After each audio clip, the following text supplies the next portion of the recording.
한국국민당 이경유 후보 순서입니다. 통일이 답이다. 제19대 대통령에 출마한 한국국민당 기호 12번 이경희입니다. 이경희는 약속합니다. 통일 대한민국을 반드시 만듭니다. 통일이 되면 인구 문제가 해결되고 1억의 대국으로 우뚝 섭니다. 그래서 통일이 답입니다. 통일이 되면 청년에게 취업의 희망을 줍니다. 그래서 통일이 답입니다. 통일이 되면 경제가 살고 소득 5만 불을 맞이하게 됩니다. 그래서 통일이 답입니다. 통일이 되면 교육이 바뀌고 우리 아이들이 입시 지옥에서 벗어날 수 있습니다. 그래서 통일이 답입니다. 통일이 되면 사회복지가 달라지고 더 좋은 복지 혜택을 받습니다. 그래서 통일이 답입니다. 통일이 되면 국가안보가 완전히 바뀝니다. 국민의 생명권과 재산권을 확고히 지킬 수 있습니다. 그래서 통일이 답입니다. 통일이 되면 세계 인류 국가로 도약하게 됩니다. 그래서 통일이 답입니다. 통일은 헌법 전문, 헌법 제4조, 헌법 제69조 2항에 명시되어 있는 헌법적 명령이고 국민적 의무입니다. 중국도 일본도 우습게 넘어서는 민족 통일, 대한민국 통일 대통령은 합니다. 통일이 답이다. 감사합니다.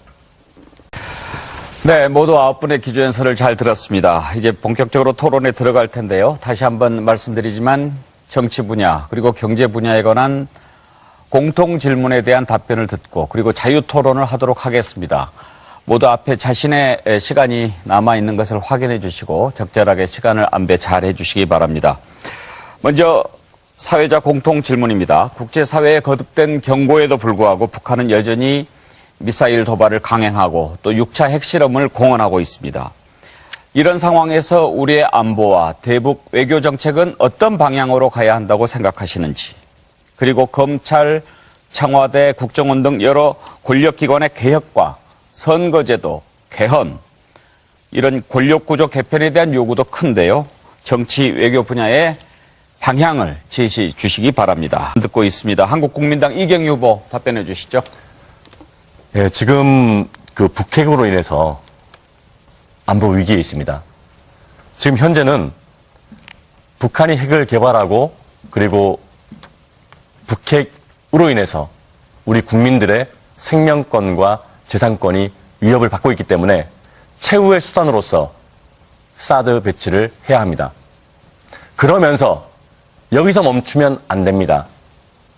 북한과 정상회담을 통해서 대화로 풀어가야 합니다.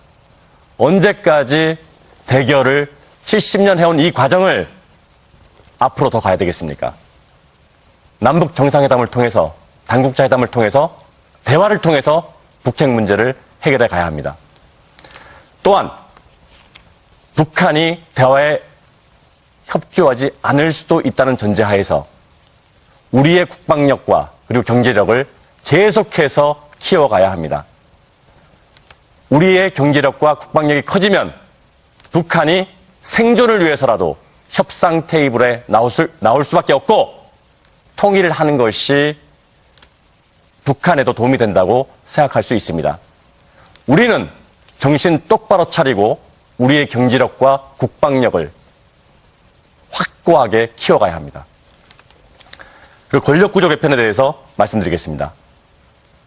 한국국민당은 분권형 4년 중임제를 지지합니다. 대통령은 통일과 외교에 집중하고 책임 총리가 통일 외교 이외의 분야를 책임지는 대통령과 국무총리가 같이 국정을 이끌어가는 그러한 분권형 4년 중임제를 주장합니다. 그리고 정치개혁 분야, 대검찰청 폐지와 국세청 폐지를 주장합니다. 지방분권 시대에 권력지향적인 대검찰청, 국세청은 더 이상 필요하지 않습니다. 지방국세청과 지방검찰청을 통해서 충분히 국민의 안전을 지킬 수 있습니다. 또한 세종시를 특별시로 승격하여 모든 국가기관을 세종시로 이전하고 명실상부한 대한민국 수도로 만들겠습니다. 감사합니다. 네, 이제는 경제 사회 분야입니다. 먼저 사회자 공통 질문입니다. 현재 경제 성장률이 2%대에 머물면서 경기가 침체에 빠져 있고 가계부채, 청년 실업률 정말 심각한 수준입니다. 일자리 문제 그리고 경제 활성화를 위한 방안을 말씀해 주시기 바랍니다. 또 우리나라 저출산 고령화 문제가 심각하지요. 수시로 바뀌는 교육 정책, 학생과 학부모들에게 신뢰보다는 불안감을 주고 있습니다.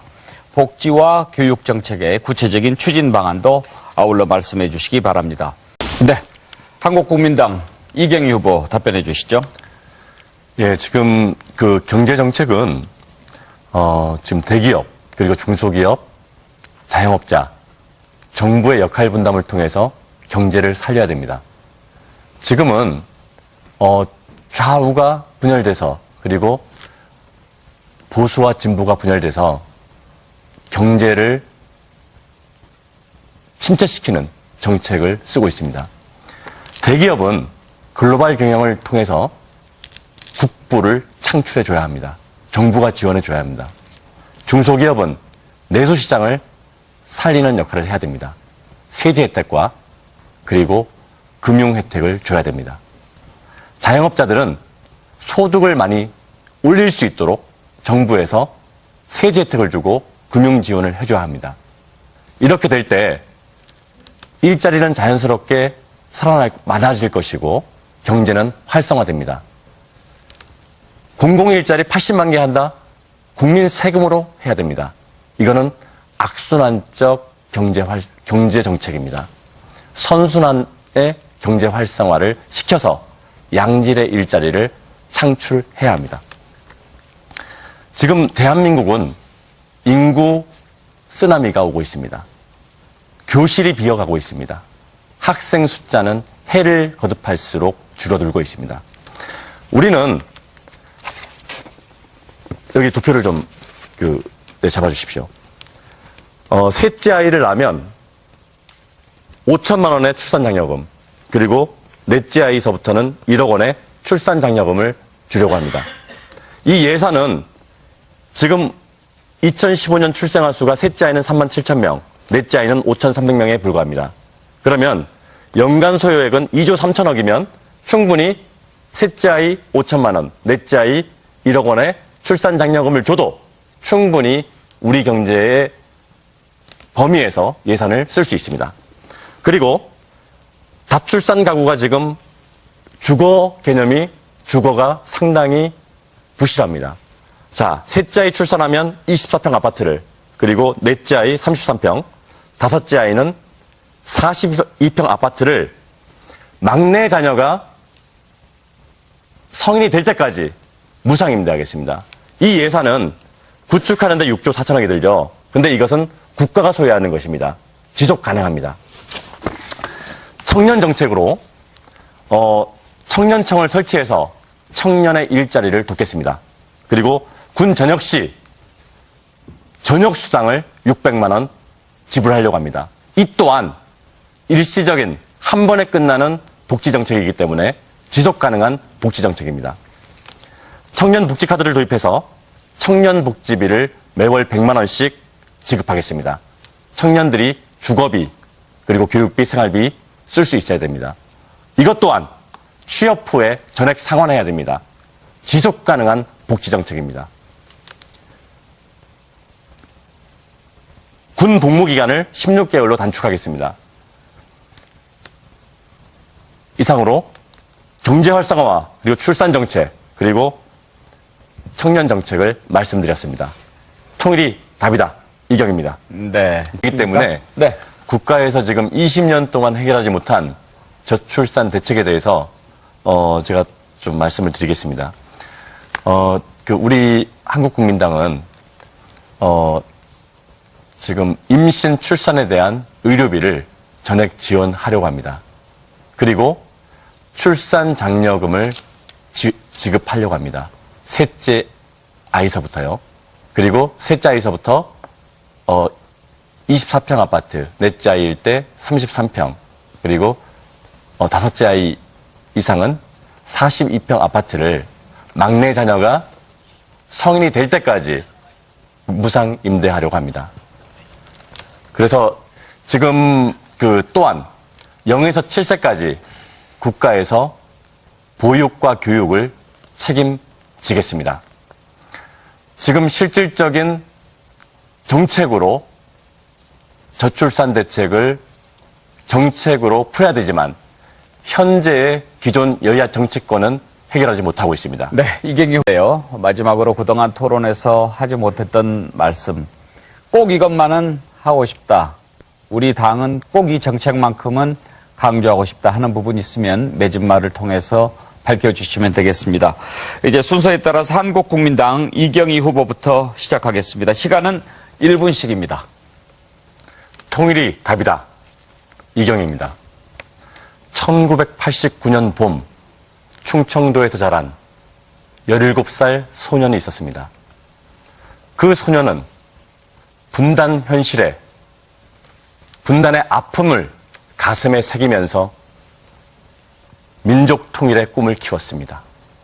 대통령의 꿈을 키웠습니다. 28년이 지난 오늘 이 시간 당당하게 국민 앞에 섰습니다. 그 소년의 꿈이 이루어지는 것은 대한민국 청년의 꿈이 이루어지는 것입니다. 그 소년의 꿈이 이루어지는 것은 대한민국의 꿈이 이루어지는 것입니다. 그 소년의 꿈이 이루어지는 것은 한민족의 꿈이 이루어지는 것입니다. 통일이 답이다. 이경입니다. 감사합니다. 예.